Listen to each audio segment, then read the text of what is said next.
आघातवर्धता के बाद में जो गुणधर्म है इसका वो है तन्यता।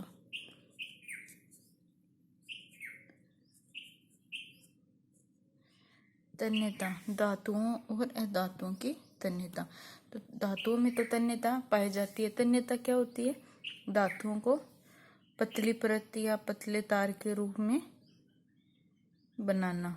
धातुओं को पतली तार के रूप में खींचा जा सकता है, इसको क्या बोलते हैं? तन्यता बोलते हैं। और अधातुएं होती है वो तन्य नहीं होती, मतलब उनको पतले तार के रूप में नहीं खींचा जा सकता।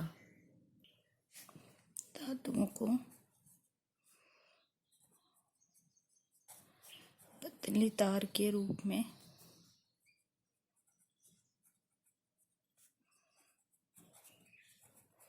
खींचा जा सकता है, मतलब ये तन्य होती है। तन्यता का गुण इनमें पाया जाता है। और जो अधातुएं होती हैं वो तन्य नहीं होती।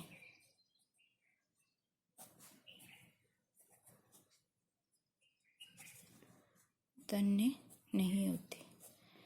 नेक्स्ट गुणधर्म है इनका विद्युत व उष्मा के चालक।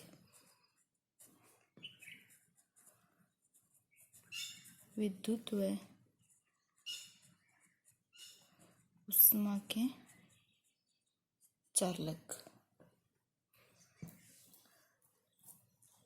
विद्युत और उष्मा के चालक मतलब जिनमें विद्युत या उष्मा का चालन होता है या विद्युत या उष्मा प्रवाहित हो सकती है, उनको बोलते हैं विद्युत और उष्मा के चालक।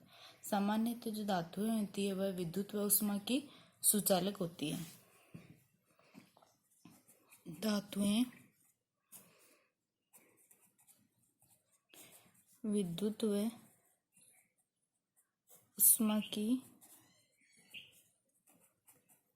सुचालक होती है। सुचालक मतलब जिसमें यह गुण पाया जाता है। सीसा, मरकरी ये सभी क्या होती हैं?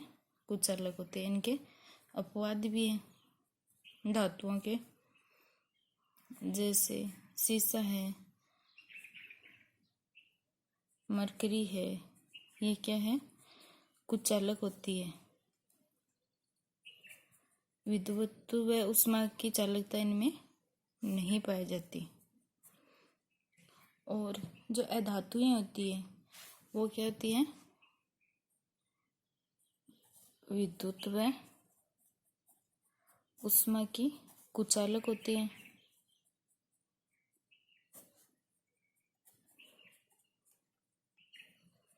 इसमें भी एक अपवाद है।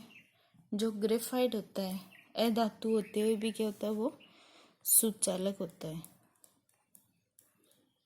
ग्रेफाइट सुचालक होता है।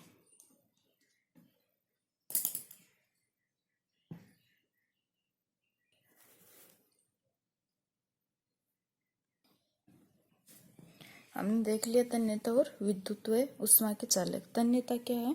हमने देखा धातु की पतले तार के रूप में खींचना है। धातुओं को पतले तार के रूप में खींचने की जो क्षमता होती है वह तन्यता कहलाती है। सोना होता है वह सबसे अधिक तन्य धातु होती है। इसमें सोने को अगर हम 1 ग्राम सोने से 2 किलोमीटर लंबा तार बनाया जा सकता है। हमारे पास अगर 1 किलोग्राम सोना हो तो उसको खींचकर 2 किलोमीटर लंबा तार बना सकते हैं। धातुओं में तन्यता और आघातवर्धता के गुण के कारण ही हम उनको अपने अनुसार किसी भी विभिन्न आकार में डाल सकते हैं, विभिन्न आकार के बना सकते हैं। विद्युत व उष्मा के चालक। अब इनमें देखें तो कई ऐसे धातुएं हैं जैसे पीबी और एचजी है, वह उष्मा के कुचालक होते हैं। और अधातुएं हैं वो क्या होती है? उष्मा की कुचालक ही होती है, लेकिन ग्रेफाइट सुचालक होता है। सिल्वर और कॉपर। सिल्वर मतलब चांदी और कॉपर, ये दोनों क्या हैं? सबसे अधिक या सबसे ज्यादा उष्मा के चालक होते हैं। और इनका गलनांक क्या होता है? वह अधिक होता है। जो उष्मा के चालक होते हैं उनका गलनांक भी अधिक होता है, क्योंकि उनके अंदर से हम विद्युत या ऊष्मा का अगर प्रवाहित करते हैं तो गलनांक अधिक होने के कारण ही वो पिघलते नहीं हैं, अपने रूप में बने रहते हैं। तो इनका क्या होता है, गलनांक उच्च होता है। और अगर इनका गलनांक कम हो तो विद्युत व ऊष्मा का जब इनमें चालन करते हैं, प्रवाहित करते हैं, तो ये क्या हो जाते हैं, पिघल जाते हैं या गल जाते हैं। इसलिए खाना बनाने के जो बर्तन होते हैं उनके हत्थे होते हैं वो भी कुछ चालक पदार्थों से या धातुओं से बने होते हैं। जो तार हम घरों में तार देखते हैं बिजली सप्लाई के लिए, उन पर भी पीवीसी या पॉलीवाइनिल क्लोराइड अथवा रबड़ जैसी सामग्री की परत चढ़ी होती है। इसके बाद में हम देखते हैं ध्वनिक। ध्वनिक मतलब ध्वनि उत्पन्न करने वाले। ध्वनि को सोनोरस भी कहते हैं। जो धातुएं आती है वो कठोर सतह से टकराने पर आवाज पैदा करती है, मतलब ये ध्वनिक होती है। धातुएं कठोर सतह पर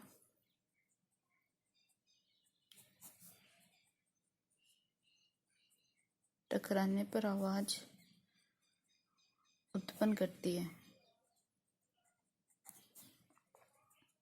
मतलब इनमें ध्वनिक या ध्वनि उत्पन्न करने का गुण पाया जाता है। और जो अधातुएं होती है वो सामान्यतः क्या होती है, ध्वनिक नहीं होती।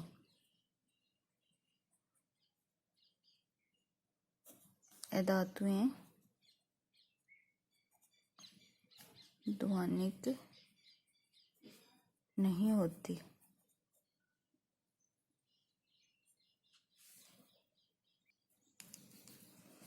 इसके बाद होगा इनका घनत्व।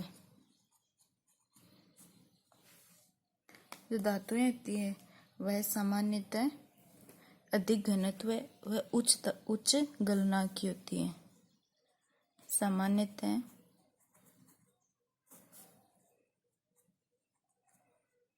अधिक घनत्व व उच्च गलनांक की होती है।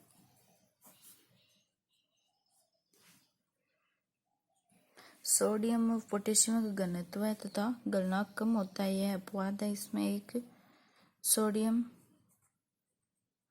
और पोटेशियम, इनका घनत्व तथा गलनांक कम होता है। धातु होती है वे भी सोडियम और पोटेशियम का गलनांक और घनत्व कम होता है। जो अधातुएं होती हैं वह सामान्यतः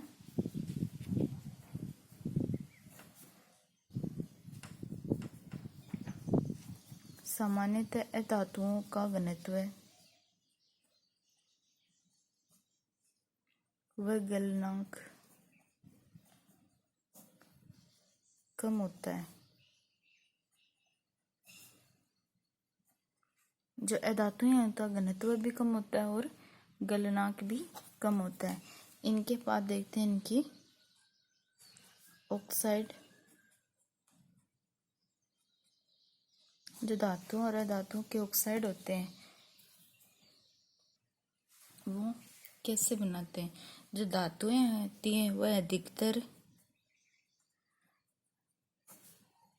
धातुएं क्षारकीय ऑक्साइड बनाती है,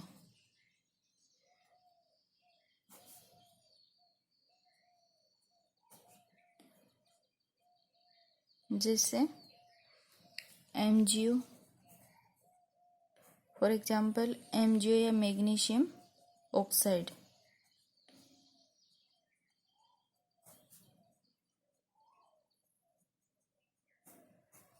धातुएं जो रिएक्शन करके ऑक्साइड बनाती है वो कैसे बनाती हैं, क्षारीय ऑक्साइड बनाती है, फॉर एग्जाम्पल MgO।